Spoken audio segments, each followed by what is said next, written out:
Alors, peuple de Dieu, nous parlons sur les bénéfices de la résurrection de Jésus-Christ. Et ça fait un temps que nous discutons sur ces thèmes qui nous a fait énormément du bien, les amis. J'ai parlé des 10 bénéfices de la résurrection de Jésus-Christ. Il en existe plusieurs bénéfices. On peut parler des 100 bénéfices. Parce que sans la résurrection de Jésus-Christ, la foi chrétienne n'aura pas de sens. Sans la résurrection de Jésus-Christ, notre foi serait vaine. Sans la résurrection de Jésus-Christ, nous ne serons pas en ces lieux ici.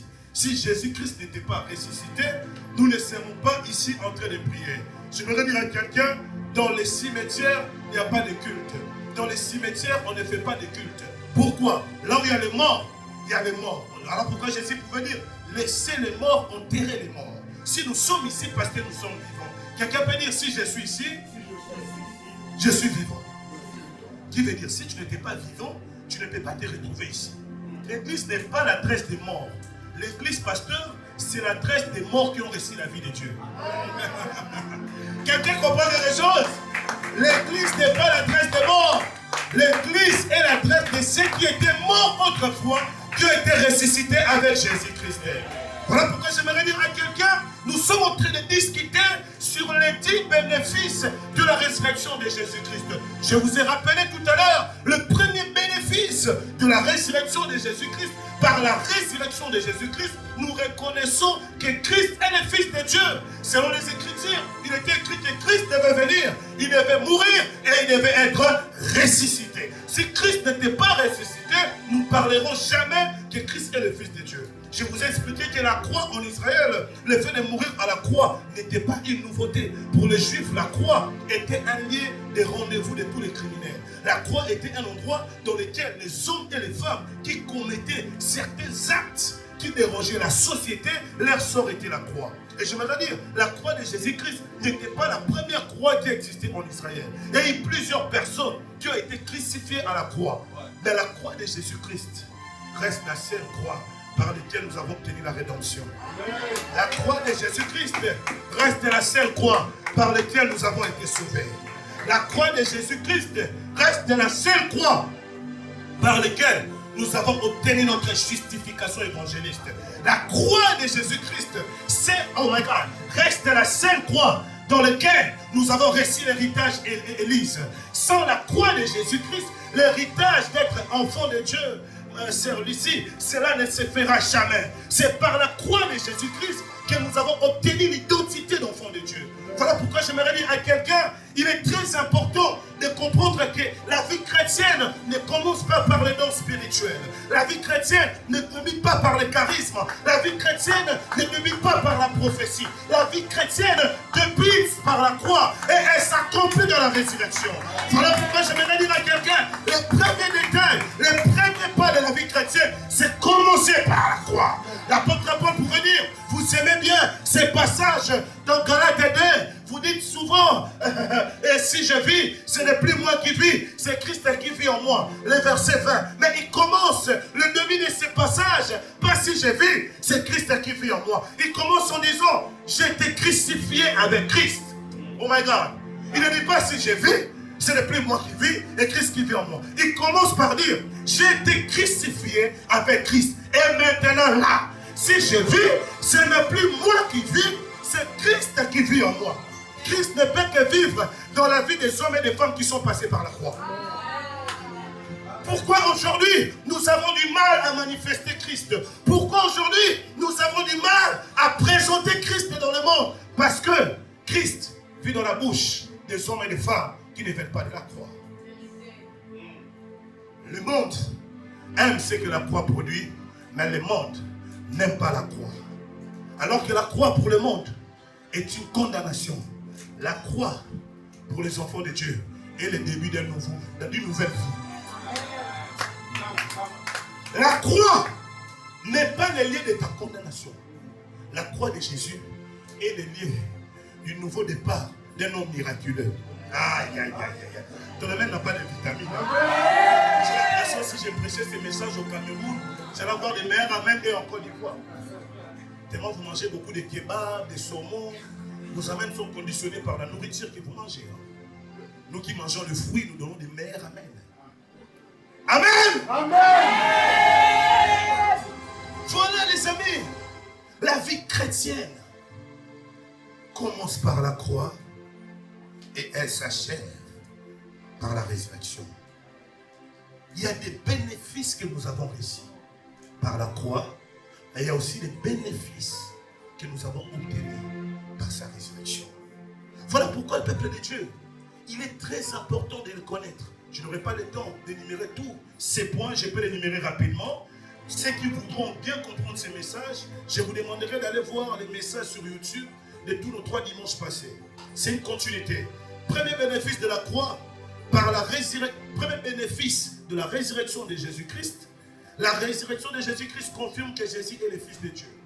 Deuxième bénéfice de la résurrection de Jésus-Christ, la résurrection de Jésus-Christ, je vous donne le passage biblique, vous pouvez lire chez vous, Romains 1, verset 4. Deuxième bénéfice, elle garantit notre justification. Romains 4, verset 25. Troisième bénéfice, elle nous donne une nouvelle naissance. Sans la nouvelle naissance, sans la résurrection de Jésus, vous n'allez pas naître de nouveau. Car un mort ne peut pas enfanter. Voilà pourquoi la foi chrétienne est une foi d'enfantement. Jesus. Il est impossible d'être chrétien et stérile, les amis. Je ne parle pas de la stérilité physique. Je parle de la stérilité spirituelle en accès. Un enfant de Dieu, peu importe tu peux le mettre, peu importe les terrains que tu peux le mettre, il va donner naissance. Parce que c'est lui qui lui a engendré. La mort ne l'a pas arrêté d'engendrer. Jésus, en sortant de la mort, il t'a donné la nouvelle naissance. Qui veut dire toi aussi, tu peux donner enfantement, peu importe les terrains. Il n'y a aucun terrain dont l'évangile ne peut pas accéder. Est-ce que je parle à quelqu'un? Quatrième bénéfice, elle nous donne une espérance vivante. 1 Corinthiens 15, verset 20. Si tu ne connais pas la résurrection de Jésus-Christ, tu ne vas pas espérer à son retour. Voilà pourquoi plusieurs de nos amis d'autres religions Mercedes, ils ne croient pas à la résurrection de Jésus-Christ. Voilà pourquoi ils n'espèrent pas son retour. Un chrétien espère au retour de Jésus parce qu'il croit qu'il a été ressuscité. Si Jésus n'était pas ressuscité, comment il viendra nous chercher? Ton grand-père ne peut pas venir te chercher parce qu'il n'est pas ressuscité. Mais Jésus viendra te chercher parce qu'il est mort et il est ressuscité. Le cinquième bénéfice, elle assure la victoire sur le péché. Romains 6, verset 9 à 10. Christ a vaincu le péché. La victoire sur le péché, les coachs vous diront, il faut mettre des méthodes, il faut être discipliné. Tout ce qu'ils vous disent, les amis, c'est bon. Les péchés, tu ne peux pas vaincre les péchés si celui qui habite en toi ne l'a pas vaincu. À ce qui concerne le combat du péché évangéliste, ça ne concerne pas celui qui décide, mais ça concerne celui qui habite en toi qui décide. Parce que si c'est l'Esprit de Dieu qui habite en toi qui décide, tu auras la victoire au-dessus du péché. Voilà pourquoi Paul dit, Alex, votre corps est le temple du Saint-Esprit. Parce que si le Saint-Esprit habite en vous, vous pratiquerez les bonnes œuvres. L'apôtre Paul pouvait dire aux Galates, marchez selon l'Esprit pour ne pas accomplir les désirs de la chair. La victoire du péché chez un chrétien n'est pas sa lutte quotidienne, mais la victoire du péché a été donnée par la résurrection de Jésus. Si Jésus a vaincu la mort, qui veut dire toi aussi tu as vaincu le péché? Car la Bible déclare, car le salaire du péché, c'est la mort. Et si Christ a vaincu la mort, il habite en toi, c'est que toi aussi tu as vaincu le péché. Tu peux tomber dans le péché, mais tu ne peux pas mourir dans le péché. Car ta nature a été faite de marcher sur le péché. Est-ce que je peux parler à quelqu'un ce soir? Septième, on est au quantième. Septième bénéfice. Sixième, ok. Sixième bénéfice, je vois les gens me suivent très bien. Sixième bénéfice de la résurrection de Jésus-Christ, elle détruit la puissance de la mort. 2 Timothée 1, le verset 10. Christ est mort pour mettre notre foi en évidence. Sans la résurrection de Christ, je vais dire à quelqu'un, la mort aura la puissance. Voilà pourquoi quelqu'un à qui Christ habite en lui, la mort ne peut pas l'atteindre. Voilà pourquoi l'apôtre Paul pouvait dire, même si mon homme extérieur s'est détruit, de l'intérieur, Dieu les renouvelle tous les jours. Je vais dire à quelqu'un, la mort ne peut pas te vaincre. Oui, la mort ne peut pas te vaincre. Quelqu'un peut peut dire la mort ne peut pas me vaincre. La mort ne peut pas me vaincre. Non, déclare-la avec foi, la mort ne peut pas me vaincre. La mort ne peut pas me vaincre. Car Christ m'a donné la puissance. Car Christ m'a donné la puissance. Au-dessus de la mort. Au-dessus de la mort. Au-dessus des maladies. Au-dessus des maladies. Au-dessus de la sorcellerie. Au-dessus de la sorcellerie. Au-dessus de l'occultisme. Au-dessus de l'occultisme. Au-dessus de la magie. Au-dessus de la magie. Voilà. Un enfant de Dieu, la mort ne peut pas être sa fin. La mort est un passage. Voilà pourquoi quand Christ habite en toi, même si ton corps meurt, pour nous on dira tu es passé. Tu es allé dans un chemin. C'est un accès pour que tu rencontres le Seigneur. Alors que si tu n'as pas Jésus, si tu meurs, c'est ça vraiment le vrai adieu, vraiment. Adieu, on ne te verra pas. Alors qu'un enfant de Dieu, lorsqu'il meurt, il va se reposer. Il prend les chemins pour aller vers son Père. Il rentre, si c'est un serviteur, il rentre vers son Père. Il rentre vers son Maître. Tout dépendra des œuvres qu'il accomplit sur la terre. Ces œuvres les suivront.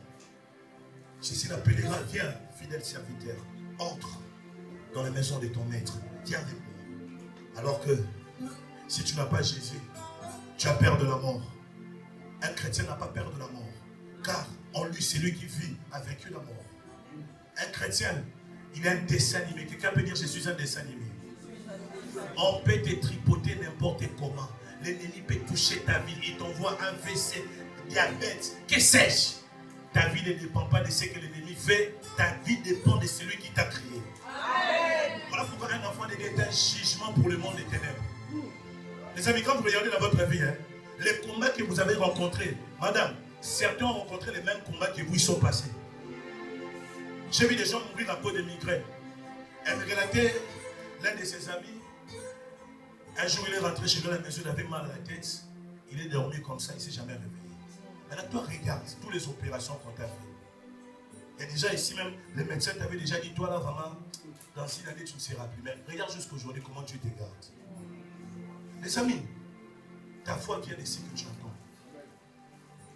J'aimerais te dire ce soir, même si les fléaux de la mort dérangent l'île de France, toi, ça ne sera pas la bienvenue chez toi. Amen. Même si les fléaux de virus Ebola, Covid-19 frappent la planète, toi, ce n'est pas ton cas. Moi, j'ai habité dans un bâtiment, le pasteur vous dira, j'étais dans un bâtiment de circuit où tout le monde a été attrapé Covid. On nous a confinés. On a confiné les confinés de Covid et les non-confinés de Covid. Quelqu'un me dit, mais c'est pas normal. Comment dans tout ton appartement, tout le monde a eu Covid, toi tu n'as pas eu? J'ai dit, parce qu'en moi, la mort ne peut pas entrer. Mes anticorps ne fonctionnent pas de la même manière que les autres.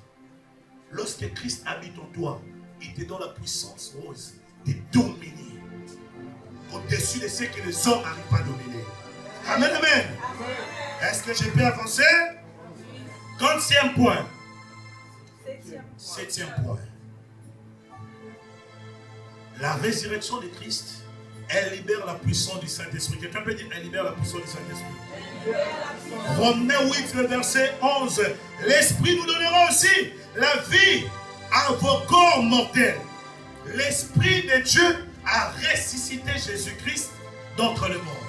Par la résurrection de Jésus-Christ, le Saint-Esprit de Dieu libère sa puissance. Si Christ n'était pas ressuscité, toute cette puissance qui se manifeste dans cette salle n'aura pas lieu. Voilà pourquoi il est, oh my God, est-ce que je peux parler quelque chose ouvertement? Il ne faut pas prier pour la puissance. Il ne faut pas demander à Dieu la puissance. Quelqu'un va me dire, mais qu'est-ce que ce pasteur dit? Parce que la puissance de Dieu ne fonctionne que là où Jésus habite. On l'a dit en Romains. C'est la puissance de Dieu qui a ressuscité Jésus d'entre les morts. La puissance de l'Esprit de Dieu. Qui veut dire, le Saint-Esprit de Dieu a pour rôle de réveiller tous ceux qui sont morts. Le Saint-Esprit de Dieu a pour rôle de ressusciter tous ceux qui sont morts. Voilà pourquoi, quand la puissance du Saint-Esprit se met à travailler, elle ne travaille que là où les ressuscités s'y trouvent. La première dimension pour travailler dans la puissance du Saint-Esprit, pasteur, c'est avoir Jésus-Christ en lui. Parce que si l'œuvre de Dieu a été accomplie au travers du Saint-Esprit, en ressuscitant Jésus-Christ, dis-moi qu'est-ce qui est mort dans ta vie ne ressuscitera pas. Voilà pourquoi un chrétien, il n'a pas besoin de demander la puissance, parce que la puissance est en toi.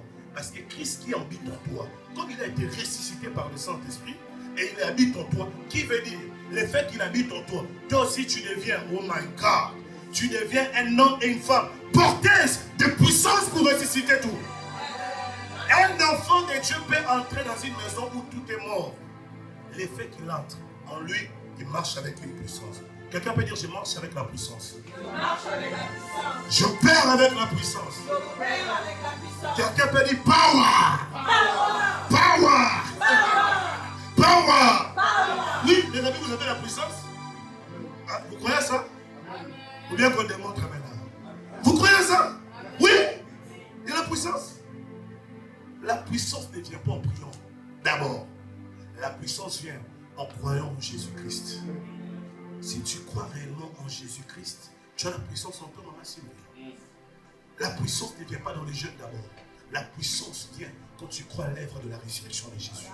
Parce que c'est la même puissance qui a ressuscité Jésus-Christ. C'est la même puissance qui rendra ton corps immortel. Ton corps au début était mortel. L'homme est mortel, mais il meurt immortel. Aïe, aïe, aïe, aïe, aïe. Lorsque tu es un enfant de Dieu, tout homme sur la terre a une date de naissance, il a aussi une date de décès. Mais alors que quand tu deviens enfant de Dieu, tu as une date de naissance, tu as une date de décès et tu as une date de résurrection. Est-ce que quelqu'un comprend quelque chose? Lorsque les païens partent au cimetière, on dit c'est la fin de toutes les choses. Mais pour nous, le cimetière, c'est le début de toutes les choses. My God! Le diable pensait mettre Jésus à la croix. C'était le fini. Il pensait que lorsqu'il a coulé à la croix, la chose est finie. Il est même dans le tombeau. Il dit ici, là, il n'y a plus d'espoir. Il n'y a plus d'espérance. Qui peut espérer dans les tombeaux, les amis? Lorsqu'il y a quelqu'un dans la tombe, on dit que tout est fini. Il n'y a plus d'espérance. Mais ce que j'aime, lorsque l'espérance de l'homme finit, c'est lorsque la puissance de Dieu commence à se manifester. J'aimerais dire à quelqu'un, je ne sais pas quel est le domaine de ta vie dans lequel tu te retrouves dans les tombeaux. Je voulais dire à quelqu'un, les tombeaux est une adresse de miracle. Les amis, lorsque vous entrez dans la foi, les tombeaux deviennent une adresse de miracle. Les tombeaux pour les humains, c'est la fin de toutes choses. Quelqu'un peut dire, c'est la fin de toutes choses. Mais oui, parce que quand quelqu'un est sur la croix, on peut se dire, il peut se sauver de la croix Mercedes. Quelqu'un à la croix, on peut avoir de l'espoir en disant qu'il va s'en sortir. Mais dans les tombeaux, il n'y a plus d'espoir. Voilà pourquoi Jésus n'a pas été ressuscité sur la croix. S'il était ressuscité sur la croix, tous nos amis qui ne croient pas en Jésus, ils allaient dire que c'est du mensonge. C'est sûr qu'on l'avait poignardé ici, on l'avait cloué ici. Jésus est allé ressusciter au tombeau. J'aimerais expliquer quelque chose rapidement. Parfois, Dieu permet certaines situations dans ta vie puissent commencer par la croix et que tu te retrouves au tombeau. Tu prieras. Les hommes de Dieu vont t'encadrer. Il va t'accompagner. Tant que tu ne passes pas par le tombeau, la gloire de Dieu ne sera pas manifeste. Voilà pourquoi un moment quand vous invoquez le Seigneur, ta prière n'a pas pour objectif de changer les plans de Dieu. Mais ta prière a pour objectif d'accomplir les plans de Dieu selon sa volonté. Parce que c'était déjà écrit. Les tombeaux pour Jésus n'étaient pas une surprise. Voilà pourquoi il faut beaucoup d'enfants de Dieu. Je vois des gens en train de se décourager. Papa, j'ai du mal à servir. Les gens, ils sont compliqués. Mais Jésus dit lui-même dans sa parole, les scandales viendront. Malheur par qui les scandales passera. Vous voyez, arrivera. Qui veut dire, tout ce que nous rencontrons sur la terre a déjà été prédit. Vous imaginez, vous allez dans un endroit où on vous dit, vous rencontrerez les méchants, vous rencontrerez les gentils. Jésus te donne l'attitude à voir avec les gentils, l'attitude à voir avec les méchants. J'aimerais dire à quelqu'un, dans le processus du plan de Dieu, tout a déjà été écrit. La croix est un commencement, le tombeau n'est pas une fin, c'est un passage. Ce que j'aime avec Dieu, il a expliqué au diable qu'il devait mettre Jésus à la croix. Mais il ne lui a pas expliqué qu'en amenant son corps dans le tombeau, ça sera un nouveau commencement pour sa gloire. Si Jésus n'était pas ressuscité, lui-même ne prêchera pas l'évangile. évangile. Si Jésus n'était pas ressuscité, la House of the Grace n'allait pas les célébrer. Nous ne célébrons pas un Dieu mort, nous célébrons un Dieu mort et ressuscité. Voilà pourquoi je suis en train de dire à quelqu'un, je vois dans ta vie des choses aussi être ressuscitées. Je vois dans ta vie des choses être ressuscitées. Parce que c'est lui que tu sais. Il était mort comme toi, mais il a fini ressuscité. Quelqu'un dit, je suis ressuscité. Je suis ressuscité. Je suis ressuscité. Les amis, c'est quelque chose. L'une des méthodes de Dieu pour prouver sa grandeur, c'est d'amener les hommes à leur fin. Les amis, faites attention. Lorsque les hommes disent la fin de toutes choses, c'est ça le commencement de toutes choses. L'une des grandes méthodes que Dieu fera, Maman Sylvia, pour approuver des vraies personnes qui vous appartiennent, il peut permettre certaines circonstances dans votre vie que les gens disent c'est fini pour vous. L'autre, sa femme lui a dit, c'est fini pour toi. On a perdu nos enfants, on a perdu nos richesses. Ainsi que Dieu puis meurt. L'autre a regardé cette femme, j'ai dit, mais cette femme elle est méchante. Quelqu'un peut dire cette femme est méchante. Hein? C'est pendant les biens qu'on avait les matériels, mon bébé, je t'aime, mon amour. Maintenant, quand tout est parti, la femme va dire à l'autre, même pas disons, ainsi ton Dieu puis mourront. Il dit, ainsi tes Dieu et meurt. L'autre a regardé la femme. Il a dit, femme, tu as été ma femme dans la richesse. Tu as été la mère de mes enfants. Tous nos enfants sont morts. On a perdu toutes nos richesses. Mais ce que tu ne sais pas, ma femme, mon Rédempteur est vivant. Il s'élèvera les derniers. Le tombeau est une adresse des derniers. Le premier s'élèvera à la croix. Le second s'élèvera en prenant le corps de la croix. Le troisième s'élèvera en viendra parfumer le corps dans le tombeau. Mais le dernier s'élèvera, non pas pour parfumer, non pas pour faire des photos, non pas pour écrire à Dieu, il s'élèvera pour ressusciter. Je dis à quelqu'un, il y a certains problèmes dans ta vie qui ont besoin de vivre à la puissance de la résurrection. Dieu s'élève le dernier afin de confondre les hommes.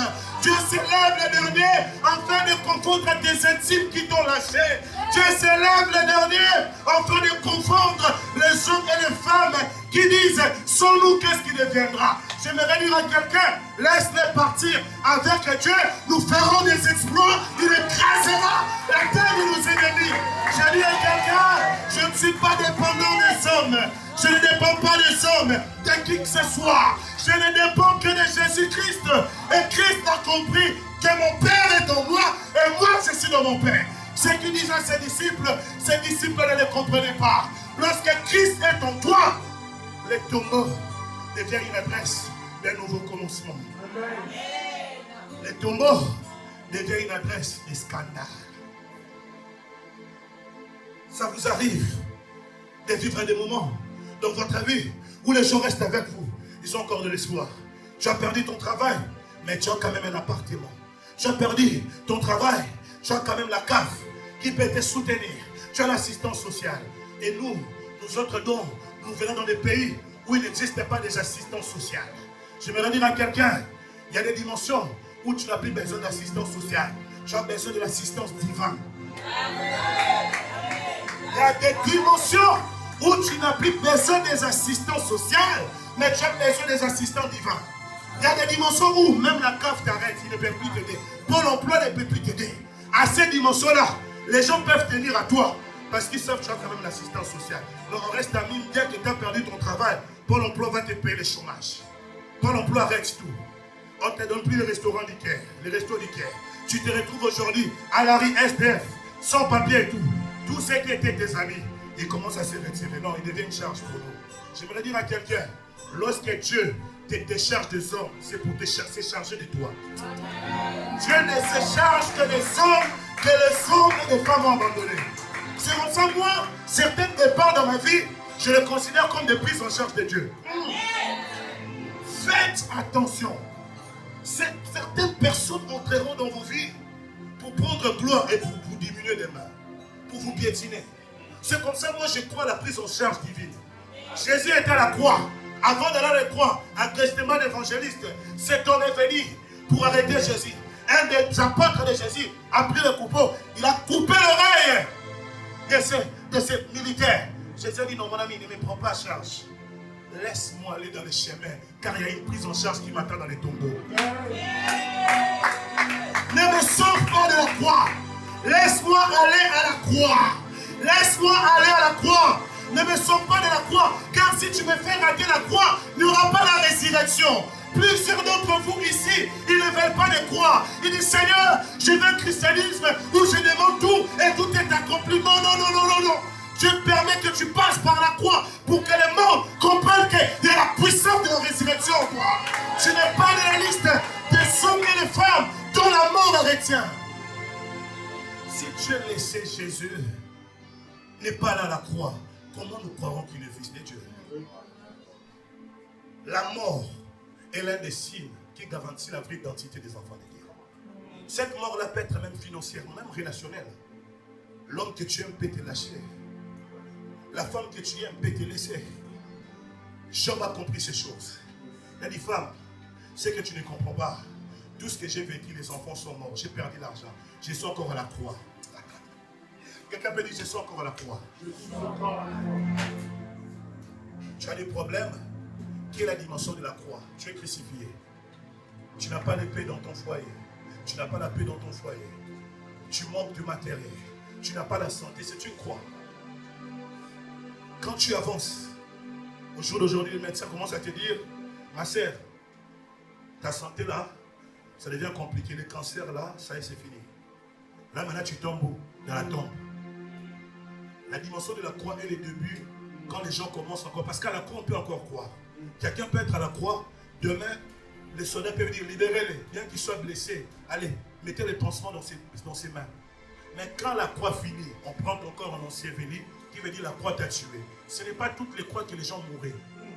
Hein? Quelqu'un comprend quelque chose? Quelqu'un perd à la croix comme punition.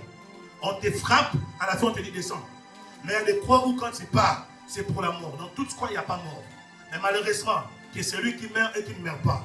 La croix qui fait que la personne soit ensevelie, veut dire que la personne a été confirmée morte. Jésus n'a pas quitté la croix, on l'a pris comment? Non, on avait enseveli son corps. On l'a ramené dans le tombeau. Et arrivé au tombeau, qu'est-ce qui s'est passé? Après 3 jours, il était ressuscité. J'aimerais dire à quelqu'un, le temps de Dieu n'est pas le temps des hommes. La Bible déclare que Dieu est le maître des temps et des circonstances. J'aime ce que les psalmistes pouvaient dire, David pouvait dire, un jour dans sa présence vaut mieux que 1000 ans ailleurs. Qui veut dire, l'Éternel a la capacité de prendre 3 jours pour 3 ans. J'aimerais dire à quelqu'un, tu es dans le tombeau, ce n'est pas pour longtemps, c'est pour 3 jours. Quelqu'un peut dire 3 jours. Quelqu'un peut dire 3 jours.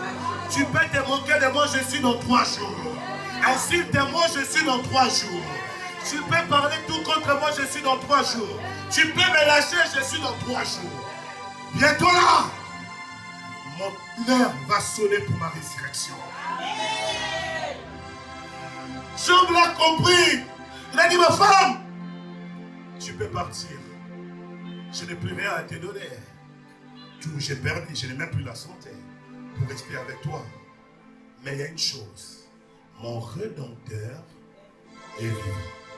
Il se lèvera quand? Les derniers. Dieu permet que les hommes se lèvent en premier pour qu'ils se lèvent en dernier. Les amis, voilà pourquoi quand tu vois les hommes se lever contre toi, n'aie pas peur. Moi j'ai vu quelqu'un me dire, mais papa, tous tes ennemis là, tu es mal entouré. Tu m'as montré un tel, c'est ton ennemi. J'ai dit, mes ennemis doivent se lever en premier. Parce que mon Rédempteur, lui se lève en dernier. Si mes ennemis ne se lèvent pas, comment est-ce qu'ils sauront j'ai un Rédempteur? Les ennemis ont pour but de manifester la puissance de mon Rédempteur. Voilà pourquoi quand la maladie se lève, tu dois dire à la maladie, j'ai un Rédempteur. Qu'on appelle Jéhovah Rapha. Le Dieu qui guérit. Si la maladie n'a jamais été dans ta vie, tu ne sauras pas cette dimension de Jéhovah Rapha, le Dieu qui guérit. Pour parler de Dieu qui guérit, un ange ne peut jamais dire Jéhovah Rapha. Parce qu'un ange ne tombe pas malade. Le corps de l'ange n'est pas le même corps qu'on a ici. Mais nous, par contre, on peut dire des choses que les anges ne peuvent pas dire. Nous, on peut dire Jéhovah Rapha. Car on a vu un jour, nous avons été malades et Jésus nous a guéris. Je dis à quelqu'un que le tombeau n'est pas ta fin. Le tombeau n'est pas ta fin, Brice. Dans ta vie, tu arriveras à des moments où même ta propre famille va t'abandonner. Quelqu'un est d'accord avec moi? Est-ce que dans les tombeaux, les membres des familles restent? Les membres des familles restent? Non. Lorsqu'on met quelqu'un dans les tombeaux, même la femme qui l'aimait le plus, même la femme qui avait mis son profil, dit, c'est mon chéri, c'est mon pain, c'est mon bonbon. Quand il va dans les tombeaux là, on lui drague même pas mal. Quelqu'un m'a dit, j'ai retrouvé ma femme le jour de l'enterrement de son ex. J'ai dit, ah, ça c'est grave. Oui. C'est pour vous montrer que l'amour des hommes sur la terre n'est pas éternel. Voilà pourquoi je voudrais dire à quelqu'un, le problème n'est pas les tombeaux. Quand je parle de tombeaux, je fais allusion aux situations de votre vie qui ne permet à personne de vous prendre en charge. Vous savez, des situations où vous venez vous exprimer à quelqu'un. J'ai vu quelqu'un, un frère qui est venu me voir à Chypre. Il m'a dit, je suis allé voir des pasteurs concernant les combats que j'ai. Tous les pasteurs, quand je suis dans leur église, ils me chassent. L'histoire là, avec tous les sirènes des autres qui étaient sur là, tu vas détruire l'enfant de des enfants de trucs. Allez, sors! Quand il est venu chez moi, je dis, frère, si ces pasteurs n'ont pas pu te prendre en charge, ils ont raison.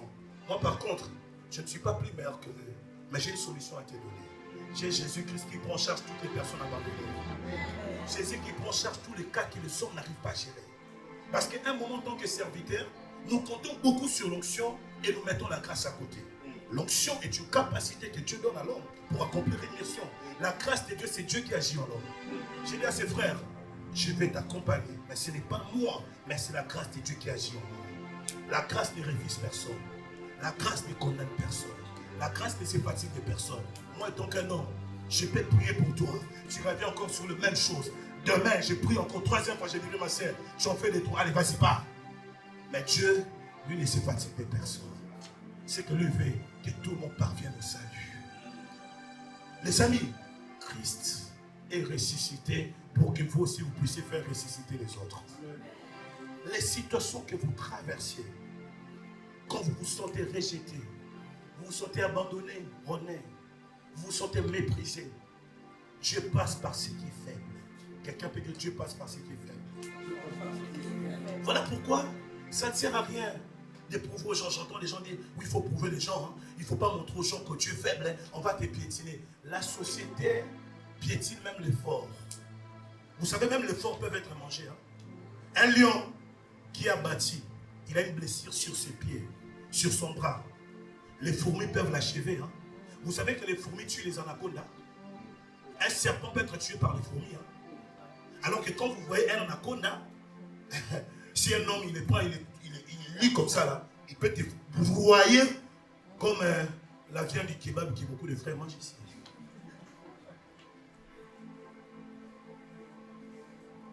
Mais c'est pour vous montrer que dans la nature, même les forts peuvent être maîtrisés. Mais ce que j'aime, dans la nature, un éléphant peut être maîtrisé par un animal moins fort que lui, à condition que cet éléphant se trouve dans une difficulté. Mais ce que j'aime dans la nature de Dieu, un enfant de Dieu, tu ne peux pas le maîtriser. Un enfant de Dieu, tu ne peux pas le maîtriser. Ah, tu ne m'as pas écouté. Un enfant de Dieu, tu ne peux pas le maîtriser. Pourquoi tu ne peux pas le maîtriser? Parce que dans le domaine spirituel, pour maîtriser quelqu'un, on ne maîtrise pas quelqu'un en tenant son corps. On maîtrise quelqu'un en tenant l'esprit qui est en lui. Alors un enfant de Dieu tel qu'il est là, il a l'esprit de Dieu. Tu peux toucher à son corps, mais tu ne sauras pas toucher à son âme.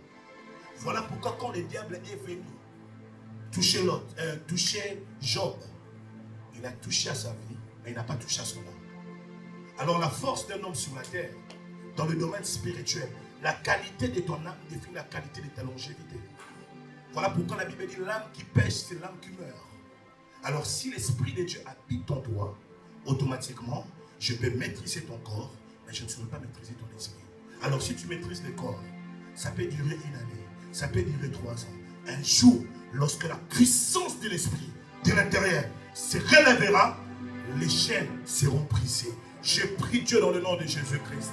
Je ne sais pas dans quelle tombe tu as été maîtrisé. Dans quelle tombe ton mariage, tes affaires, tes business, ta famille, ta santé a été maîtrisé. La puissance du Saint-Esprit a la capacité de te sortir de là. Quelqu'un peut dire je sors. Je sors. Je sors de tous tes tombeaux. Je sors prisons que les hommes m'imposaient, que ma famille m'a imposé, que mon église m'a imposé, que ma nation m'a imposé. Je sors. Dernier point. Dans 10 minutes, on va finir. 8e point. La résurrection de Jésus-Christ, elle nous élève à une vie céleste. Quelqu'un peut dire, elle nous élève à une vie céleste. Rapidement, on peut prendre Colossiens 3, le verset 1. Cherchez premièrement les choses d'en haut. Colossiens 3, le verset 1. J'ai déjà commenté dessus, sur ces passages. C'était le dimanche passé. Colossiens 3, le verset 1, Maman Sylvanie. Je dis au nom du Seigneur. Amen.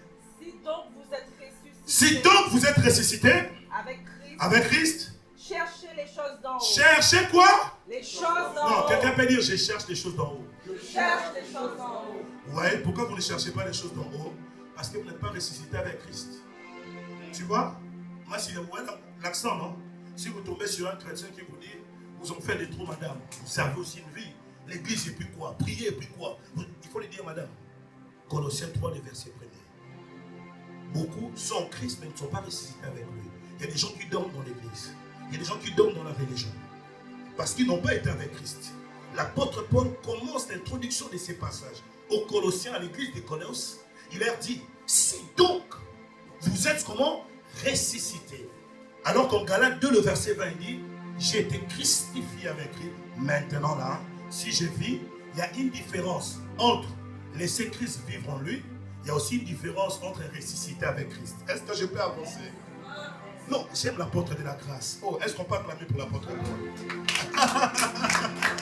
Tu comprends quelque chose, hein? En fait, il met l'accent entre les deux situations. La première situation, j'ai été crucifié avec Christ. Maintenant là, si je vis, ce n'est plus moi qui vis. C'est Christ qui vit en moi. Et il dit, si je vis dans la chair, c'est par la foi de celui qui m'a sauvé. Il montre la différence. Maintenant, quand il va chez le Colosse, il dit quoi? Si donc vous êtes ressuscité avec Christ, qu'est-ce qui définit que quelqu'un est ressuscité avec Christ? C'est une question. Hein? Quelqu'un peut venir, madame, vous êtes sûr que vous êtes ressuscité avec Jésus? Oui. Quelle est la réponse? Qu'est-ce qui prouve que vous êtes ressuscité avec Christ? Je ne peux pas donner des paroles. Oh, je suis en bonne santé, je suis prospère, je suis marié, j'ai l'onction. Non, c'est faux. La réponse est biblique. Si donc vous êtes ressuscité avec Christ, qu'est-ce qui se passe, maman Sylvia? Cherchez les choses d'en haut. Qui veut dire la recherche des choses d'en haut définit le type des hommes et des femmes qui sont ressuscités avec Christ. Qui veut dire jusqu'aujourd'hui, ça fait 10 ans, 20 ans que tu es chrétien. Toi, tout ce que tu cherches, c'est le mariage. Tout ce que tu cherches, Dieu parle-moi, c'est qui mon futur homme. Tout ce que tu cherches, tu expliques-moi comment devenir milliardaire. Ce n'est pas mauvais. Mais quand est-ce que tu chercheras les choses d'en haut? C'est une bonne question pour nous. J'ai été baptisé. Oui, je suis chrétien, on m'a baptisé. J'ai fait l'immersion. Oui, tout ça. Je suis baptisé du Saint-Esprit.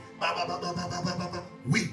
Après, est-ce que ton esprit cherche des choses en haut? Est-ce que tu vas en retraite pour dire à Dieu, je mérite de voir? On avait un moment avec l'apôtre Johnny en Turquie. Il est à Chypre, que Dieu les bénisse. On a cherché le Seigneur jusqu'au point où il me faisait rire. On a fini les jeûnes, il conduit les jeûnes. J'ai dit, mes frères, les jeûnes c'était 7 jours, non? Pourquoi tu continues? Il dit, apôtre, tu n'es pas fatigué de manger? Celui qui m'a sorti cette phrase, par la grâce de Dieu, m'a dit, fais des démarches, il viendra à Paris, vous allez le rencontrer. Il dit, mais tu n'es pas fatigué de manger? Il dit, mais je ne sais pas. Peut-être qu'il s'agit de moi. Il dit, même pas étant qu'un chrétien, même le corps. Il dit, manger est un travail. Prends la cuillère, préparer. Même si on prépare pour moi, le fait que je dois m'asseoir manger. Il dit, non, le temps que je passe à manger, je préfère manger la parole de Dieu. C'est pour vous expliquer, quand quelqu'un est ressuscité avec Christ, certaines choses que les gens priorisent. Depuis le matin, je n'ai pas mangé. Depuis le matin, je n'ai pas mangé. Lui, il dit, depuis le matin, je n'ai pas médité. Depuis le matin, c'est-à-dire, il a une faim des choses d'en haut. Il a une faim de voir Dieu. Comme vous pour dire merci à Dieu, c'est quand tu as un bon salaire. Lorsque ta maison est payée, tu dis merci à Dieu. Lui dit merci à Dieu. Il dit, moi, je ne peux pas dire merci à Dieu si je ne vois pas les paralytiques marcher. Il a une soif de Dieu.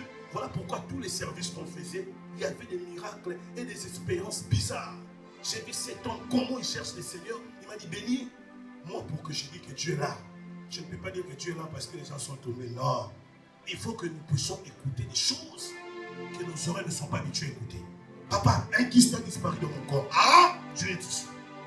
Il a une soif des choses d'en haut, voir des hommes et des femmes être libérés. Il dit, comment quelqu'un vient à l'église, il sort comme il est venu, et je dis que non, je soif des choses d'en haut. Non. Je prierai, je prierai encore, jusqu'à ce que la gloire de Dieu sera manifeste. Amen. Cet homme a dit, je ne quitterai pas, je ne te laisserai pas si tu ne me bénis pas. Jacob est l'un des signes qui prouvent qu'il avait soif des choses d'en haut. Il y a des gens ici qui rencontrent un ange dans leur chemin. Vous savez les anges, vous savez les anges, ce n'est pas les êtres qui vous voient avec des ailes là. Les anges sont parfois des personnes. Pour vous montrer la preuve que les gens sont des personnes, ouvrez vos livres dans Genèse, l'histoire de Sodome et Gomorrhe. Les anges sont venus dans la maison de Lot. Il y a eu des fils des hommes qui voulaient les connaître.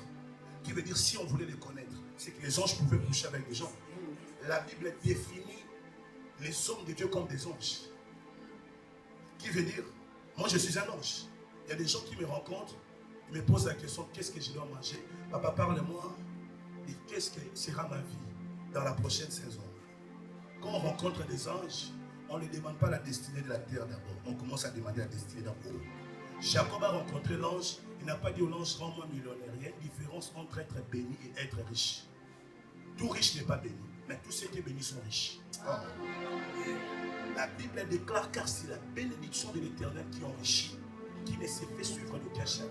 Qui veut dire quelqu'un qui a la richesse peut avoir des chagrins. L'une des choses qui prouve que quelqu'un peut être riche et être pauvre, la pauvreté dans le Seigneur, c'est l'absence de l'Esprit de Dieu. Voilà pourquoi beaucoup de gens que vous voyez sont riches ici.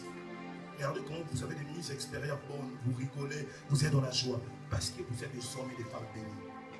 Quand la bénédiction travaille à toi, les matériels ne peuvent plus t'empêcher. Voilà pourquoi Paul est en train de dire, si vous êtes ressuscité avec Christ, cherchez premièrement les choses d'en haut. Et lorsque Jacob rencontre l'ange, il ne demande pas à l'ange, aide-moi. J'ai payé la dot pour ma deuxième femme. Pour ma première femme, en plus que je voulais, on me l'a arraché. Jacob lui dira à l'ange, je ne te laisserai pas si tu ne me bénis pas. Beaucoup d'entre vous ici, ils peuvent rencontrer des anges. Ils leur demandent des choses qu'ils peuvent donner, que les hommes peuvent vous donner. J'ai vu des gens m'appeler, papa, envoie-moi l'argent. Ce n'est pas mauvais. Mais je n'ai pas envoyé plus que l'argent. Combien sont ceux qui disent, papa, bénis-moi? La bénédiction est un compte bancaire qui ne finit jamais. Allez se mettre ça dans les réseaux sociaux. La bénédiction est un compte bancaire qui ne dépend ni des pays, ni des langues. La Bible déclare qu'Abraham a été béni jusqu'au point où un homme a convoité sa femme. Cet homme voulait toucher à sa femme. La nuit, l'ange du Seigneur l'apparaît et dit, ne touche pas la femme de mon serviteur. L'homme se réveille et dit, ah, toi je t'ai demandé, c'était qui? Tu m'as dit c'est ta sœur. Tu m'as menti. D'accord, ce n'est pas grave. Même si tu m'as menti, ce n'est pas grave. Prenez tout ce que vous voulez. Sortez de mon pays. J'ai dit à quelqu'un, on te chassera avec la bénédiction. Amen. Tu me donnes pas un bon amen, hein? Amen. Quelqu'un qui cherche des choses d'en haut, il est possible de les chasser, il sera béni. Les amis, faites attention. Ayez pour ennemi des gens qui cherchent des choses de terre. Votre prophétie va réussir. Maudissez les gens qui cherchent des choses de la terre. Si tu maudis quelqu'un qui cherche des choses d'en haut, je suis désolé. Quelqu'un peut être ami de Dieu, être ton ennemi. Tous vos ennemis ne vont pas échouer. J'ai dit la vérité. Oui, oui. Parce que si tu as pour ennemi, je parle avec beaucoup d'humilité, quelqu'un comme moi comme ça, qui cherche des choses d'en haut. Mon ami, tu peux aller chercher les plus grands magiciens. Tu demandes mon nom, ma photo sort. Vous faites tout ce que vous faites, vous dansez, tout ce que vous faites là. Tu seras étonné. Ces choses seront transformées à une élévation. Tu vas dire aux gens, mais je suis allé chez les marabouts pour détruire cet homme. À ma grande surprise, j'ai l'impression que plus je les maraboute, plus ils montent. Parce que quand quelqu'un cherche des choses d'en haut, Dieu établit son autorité en lui. L'autorité consiste à ta position, à ce que tu t'attaches. Si Macron entre ici, nous tous on va se lever. Pourquoi? Parce que c'est le président de la France. Il peut être plus mince que moi, je suis plus costaud que lui. Je suis plus grand que lui. Mais si l'autre, sa position et l'attachement de l'État français sur ses noms, sur sa signature, fait en sorte que Il peut dire un dimanche ici, il n'y a pas de kit, nous venons ici, tout est bloqué. La mairie nous bloque, pas d'accès, pas d'entrée. Juste parce qu'il y a un homme, on est plus nombreux que lui ici, il a juste été fermé. Voilà pourquoi j'aimerais dire à quelqu'un, quand tu cherches les choses d'en haut, Dieu donne en toi une autorité. Tu deviens une bouche autorisée. Faites attention, il y a des bouches reconnues en France, mais il y a aussi des bouches reconnues au ciel. Il y a des hommes et des femmes, il peut être plus jeune que toi. Il peut avoir une position faible que toi. Tu peux t'habiller mieux que lui. Tu mets des beaux chaussures que lui. Tu te moques de ses défauts. Tu te moques de son français. Mais il a une bouche qui peut dire des choses qui peut accompagner tes 5 ans de génération. Si un homme peut mourir jusqu'à la 5e génération, qui veut dire aussi un homme peut bénir jusqu'à la 5e génération. Lorsque un homme et une femme s'attachent aux choses d'en haut, Élise, il devient un jugement sur la terre. Les juges de Dieu sont des hommes et des femmes qui n'ont pas d'apparence, qui intimident. Jésus n'avait ni beauté ni éclat. C'était lui notre sauveur. Voilà pourquoi quand vous comprenez le langage de la spiritualité, vous me voyez moi votre Père, quand je reçois les hommes de Dieu, qu'ils soient jeunes, vieux ou quoi, j'honore. Car je sais, chaque homme que Dieu appelle, il est établi. Chaque homme que Dieu appelle, il est établi. Et quand Dieu établit un homme, qu'est-ce qu'il fait suivre? L'autorité.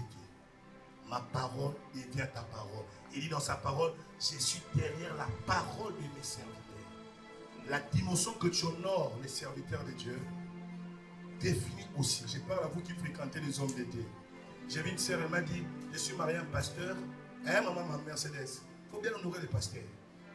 Quand Dieu te donne un homme de Dieu dans ta vie, il faut faire très attention. Cette sœur voyait son mari en train de chasser les démons. Des gens autour de son mari être guéris. Elle-même dans sa famille. Tout le monde malade.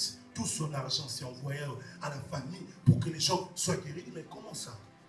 Moi, je dors avec un homme de Dieu. J'entre dans son intimité. Et je vois ses mains faire des choses. Des gens venir paralytiques, marcher sans béquille. Et moi qui suis dans sa maison, moi qui suis sa femme, comment je n'arrive pas à profiter à cette grâce? Désolé, malheureusement, je vous dirai la vérité. Le monde spirituel est un monde qui ne respecte que les principes. La familiarité dans le monde spirituel n'existe pas, ni même les relationnels. Ah oui, oui, oui. Si vous, à cause que tu es devenu très proche du prophète, à cause que tu manges avec les prophètes, à cause que tu accompagnes les prophètes partout, tu vois que le prophète est devenu ton ami. Ce n'est pas mauvais. Même si lui-même s'est fait ton ami, toi garde toujours ces côtés-là spirituels. Parce que si tu détruis ces côtés-là, tu t'empêches à recevoir ce qu'il a. Moi, j'ai fréquenté mon père dans les ministères comme un ami. Mais j'ai toujours gardé ses côtés spirituels. Même quand les gens venaient parler de ces défauts que mes propres yeux ont vus, je n'ai pas changé ma stature dans ma tête. À chaque fois que les gens venaient me parler de ces défauts, je disais arrêtez de me parler de ces choses parce que vous allez changer ma perspective. Dieu te bénit de la manière que tu vois. Il dit à Abraham, regarde les cieux, qu'est-ce que tu vois? Je vois les étoiles, compte les étoiles. Je ne sais pas compter. De la même manière que tu n'arrives pas à compter les étoiles, c'est comme ça sera ta postérité. Alors que le ciel n'est pas parfait. La Bible déclare que Dieu voit la pureté dans les anges. Les anges se trouvent au ciel. C'est pour t'expliquer que la pureté peut être dans un endroit, mais Dieu peut choisir cet endroit pour te bénir. Joseph a été béni dans la maison d'un magicien. Pharaon que vous dites là, il n'était pas chrétien. Oh non, le pasteur là, moi je ne peux pas aller prier chez lui. Il traîne avec des gens de mauvaise vie. Mais tu ne vois même pas les gens qui les fréquentent. Ce sont des gens que tout le monde connaisse leurs histoires. Pourquoi ils traînent avec ces gens-là? Quelqu'un peut dire la grâce, ne choisis pas. Ne calcule pas ton histoire. Ne calcule pas ton passé. C'est que la grâce cherche. C'est la vie de Dieu. La vie de Dieu doit rencontrer son avis. Quelqu'un peut dire la vie de Dieu vient rencontrer son avis. Lorsque Dieu donne son avis sur une personne, c'est là que sa vie entre. Il y a des personnes dont nous avons donné notre avis négatif sur eux, mais que Dieu a mis sa vie dedans. Vous allez tourner tout Paris. Vous voyez gérer de pays en pays. Mais sur ces territoires ici, Dieu a établi ces hommes pour que vos vies soient transformées. C'est comme ça. Cette femme, regardez son homme, elle est la femme d'un pasteur. Mais elle regardait les lives d'autres pasteurs. Parce qu'elle s'est dit, mais moi aussi, le mien qui est avec moi est pasteur. Pourquoi moi, je ne vois pas la prospérité? Pourquoi? Les jours, elle s'est dit, non. Peut-être je connais mon mari, mais je ne le connais pas comme un homme de Dieu. Elle a fait la nourriture. Elle a préparé. Elle dit aujourd'hui, là, quand il finit l'église, comme il vient de transpirer comme ça, je vais les recevoir comme un homme de Dieu. Le mari était étonné parce que la femme avait tendance, va te servir, j'ai déjà fait la nourriture, va manger. C'est l'homme de Dieu là que tout le monde vient, daddy, papa. C'est lui là, quand l'homme rentre à la maison, lui il voit naturel, va te servir et tout. Ce jour-là, l'homme rentre à la maison, il est étonné, il trouve un grand, à la table, une grande remplie de choses. Il dit, oh, il y a une fête ici ou quoi? Il dit, non maman, non chérie, il n'y a pas de fête. J'ai reçu un homme de Dieu. Il dit, mais quel homme de Dieu que tu reçois? Moi, je ne suis pas informé. Il dit, l'homme de Dieu dont je suis en train de recevoir, c'est toi. Ah, le mari est étonné. Oh, et puis quand ça commence, toutes ces choses ici, c'est du nouveau ou quoi? C'est pas mon anniversaire. À quelle occasion tu fais tout ça? Non, non. Je vais t'honorer comme un homme de Dieu. L'homme vient, il lui donne la place, mets ton mange. L'homme mange, il finit. À la fin, il se met à genoux. Il dit, papa, bénis-moi. Oh, l'homme s'est dit, ma propre femme là, ça devient serré. Il prie pour la femme. 3 jours après, Dieu a commencé à visiter la famille de cette femme. Son frère a trouvé le travail. Sa sœur a été guérie d'un cancer du sein. Le miracle a commencé à se passer dans la vie de cette femme. Cette femme a dit, elle est allée à l'église et elle a dit aux gens, ce n'est pas parce que tu maries un pasteur que tu deviens pasteur. Ton premier pasteur n'est pas celui qui est avec toi à l'église, c'est celui qui est avec toi à la maison. Voilà pourquoi la spiritualité, je parle à tous les hommes qui sont ici. Vous n'êtes même pas nombreux. Les hommes, vous devez être spirituels. En Israël, les maris qui faisaient, c'est les pères qui faisaient marier les enfants. Il n'y avait pas de prêtres en Israël qui venaient célébrer les mariages. C'est ici dans votre Bible. C'est le père qui dit, je te donne ma fille, prends. Je vous bénis, partez. C'est le père, je parle du père biologique. C'est eux qui bénissaient les mariages. Je ne suis pas contre aujourd'hui, les pasteurs le font. Mais c'est juste quelque chose de très important de vous faire comprendre que lorsque un homme est ancré en Christ, qu'est-ce qui se passe? Christ met son autorité. Est-ce que quelqu'un est béni? Que je m'arrête ou bien que je continue? Je vous donne la mise. Que je continue. Évangéliste, ta femme va m'arrêter. Hein? Il va dire, tu vas bloquer mon mari jusqu'à 20h. Hein? Amen, amen. Amen. Dernier point, avant-dernier. Comme un bon prédicateur, je garde toujours un point pour moi. 9e bénéfice. Quelqu'un peut dire 9e bénéfice. Qu'est-ce que la résurrection de Jésus-Christ nous donne? Vous allez noter. Donc, on va développer ça plus tard. Elle nous donne l'autorité spirituelle. Quelqu'un peut dire, elle nous donne l'autorité spirituelle. Elle nous donne l'autorité spirituelle. La résurrection de Jésus-Christ te donne l'autorité spirituelle. Alex, tu vois? L'autorité spirituelle, on ne les reçoit pas en t'imposant les mains. On ne les reçoit pas en mettant de l'huile sur ta tête. On ne les reçoit pas, on dit, tout est consacré à prophétesse. Non. La première autorité spirituelle, on la reçoit par la résurrection de Jésus-Christ. Alors, si tu as été béni par ça, je t'invite dimanche prochain pour que tu puisses manger et boire.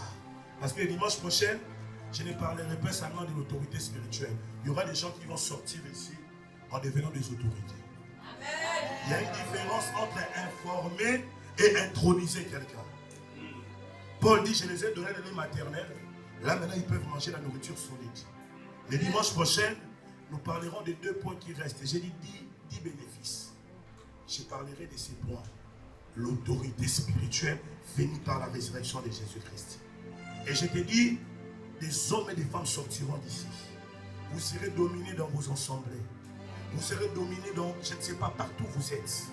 Vous serez dominés dans vos entreprises. Christ est venu pour que vous ne soyez pas dominés. Il faudrait que vous dominiez. L'autorité, ne cherchez pas à dominer, il domine. Quelqu'un peut dire l'autorité? L'autorité. Ne cherchez pas à dominer. Il domine déjà. Alors quand vous voyez quelqu'un, il cherche à dominer, c'est qu'il n'a pas d'autorité. Il a un problème de manque d'autorité. Parce que qu'est-ce qui se passe? On peut tous appeler la même personne. Attends. René, viens. Avance rapidement. Regarde ce qui va se passer. Ok. On est d'accord, non? Tu vas appeler la sœur Élise. Tu vas l'appeler vraiment fortement. Élise. Attends. Oh, tu es rapide, hein? Attends, doucement, fils. Tu vas l'appeler. Vous allez écouter la réponse d'Élise. Je vais vous montrer, c'est juste un exemple pratique. Tous, nous sommes hommes, vrai ou faux? Tous selon la voix, vrai ou faux? Vrai. Il va appeler Élise. Vous allez écouter la réponse d'Élise. Quand moi je vais l'appeler, vous allez écouter la réponse. Ma réponse. Élise, réponds naturellement, comme l'Esprit t'aime. On va aller. Appelle Élise. Élise. Non, appelle-moi comme un frère. Appelle fort. Élise. Réponds Élise. Oui, Seigneur, je t'écoute. Non. Rentre sur terre. C'est une illustration. Je vais montrer l'illustration d'identité. Rentre naturel. Je sais que tu es très prophétique. Là, descends d'abord. Réponds à René. C'est René qui t'appelle. Tu vas répondre à René. Moi aussi, c'est moi qui t'appelle. Réponds oui à l'identité de la personne. Comme tu l'appelles d'habitude. Appelle. Élise. Vous avez vu? Vous entendez, non? Deuxième fois. Élise. Troisième fois. Élise. Très bien. Vous avez vu, non? Maintenant, moi, je vais appeler. Vous allez écouter. Élise. Élise. Élise. Est-ce que quelqu'un a compris une différence? Quelqu'un comprend quelque chose? On pose la même action, mais la réponse n'est pas pareille. Il appelle René, et moi il appelle papa. Quand tu as reçu l'autorité, tu es une autorité, tu ne cherches pas à dominer par la voix. Je peux même descendre la plus bas. Élise. Élise. Maintenant René appelle fortement comme un homme. Crie. Mets la voix rock. Élise. Il va arriver, attends, je te mets le micro. Allons-y. Élise. Vous avez vu? Malgré que René a monté le ton de sa voix, ça n'a pas changé la réponse d'Élise. Tu peux prendre ta place. Ce n'est pas parce que vous mettez la voix dans la prière, parce que vous criez dans la prière, parce que vous avez la connaissance, oh moi je suis prophète, prophétesse, moi, que les démons ont peur de vous. Les démons ou l'autorité spirituelle, ça sort par rapport à ce que Dieu établit. Voilà pourquoi, quand Dieu t'établit, tu n'as plus besoin de chercher à dominer. La première domination, c'est l'autorité que Dieu a établie en toi. Tu peux avoir une petite voix. Élise, oui papa. Et toi tu fais, Élise, oui René. C'est ce qui se passe dans le monde spirituel. Beaucoup de gens viennent à l'église ici, ils pensent qu'ils ont l'autorité parce qu'ils crient, parce qu'ils copient ma voix. Je vais prier comme l'apôtre prie. Au nom de Jésus, au nom de... Même si tu copies ma voix, le diable va dire, je connais cette voix que tu as copiée, mais toi tu es qui?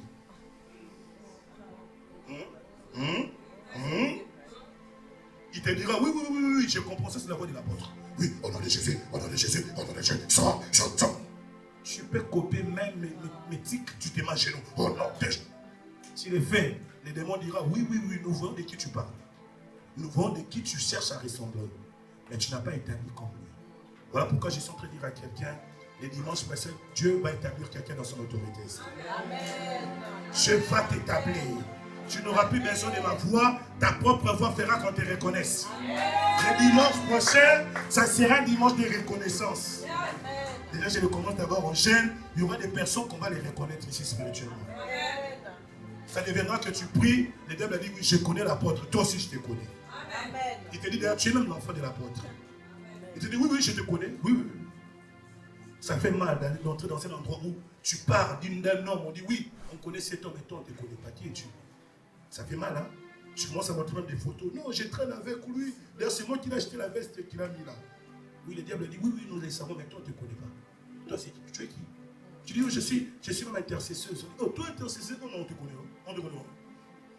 Amen. Quelqu'un te bénit.